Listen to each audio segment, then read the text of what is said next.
আসসালামু আলাইকুম। কেমন আছেন সবাই? যে যেখান থেকে দেখছেন, আশা করি সবাই অনেক ভালো আছেন। আজকে বানাবো কাঁচা আমের কাশ্মীরি আচার। এর জন্য এখানে আমি একটা আম নিয়ে নিয়েছি।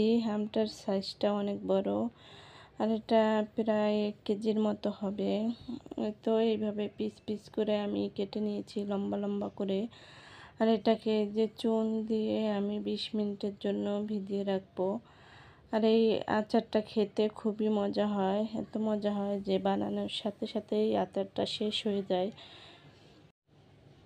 আচার বানানোর জন্য যে কড়াই দিয়ে দিয়েছি চুলায়, আর এখানে অল্প একটু পানি দিয়ে দিয়েছি প্রথমে। আর এই পানির ভিতরে দিয়ে দেব পরিমাণ মতো চিনি। চিনিটা দিয়ে একটু চিনিটা গুলিয়ে নেব।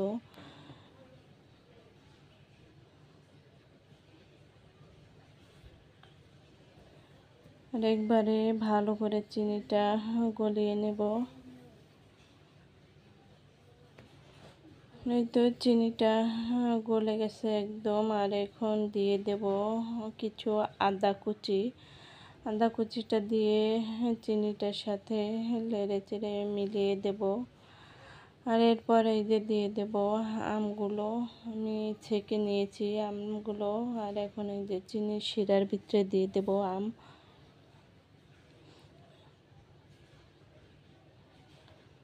তো ভালোভাবে নাড়াচাড়া দিয়ে চিনির সাথে আমগুলো মিলিয়ে দেব। ভিডিওটি ভালো লাগলে একটা লাইক দিয়ে সাবস্ক্রাইব করে দিবেন। আর যারা অলরেডি সাবস্ক্রাইব করেছেন তাদেরকে অনেক ধন্যবাদ।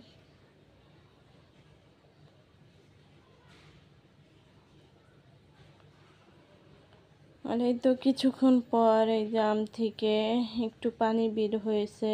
আর এই পানিগুলো একদম শুকিয়ে ফেলবো জাল করে।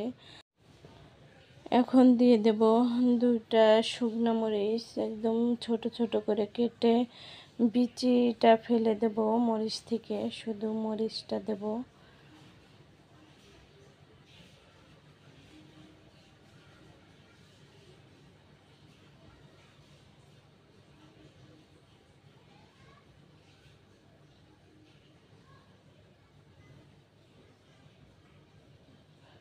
এখন দিয়ে দেব 1 চামচ পাঁচফোড়নের গুঁড়া দিয়ে আমের সাথে একটু ভালো করে মিলিয়ে দেব।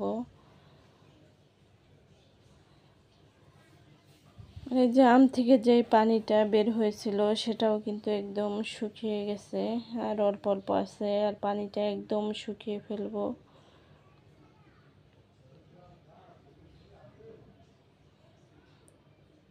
পানিটাই যে একদম শুকিয়ে গেছে, আচারটা প্রায় হয়ে এসেছে এখন। আর এই আচারটা বানালে বড় আমের থেকে ছোট আম দিয়ে বানালে এই আচারটা বানালে ভালো হয়।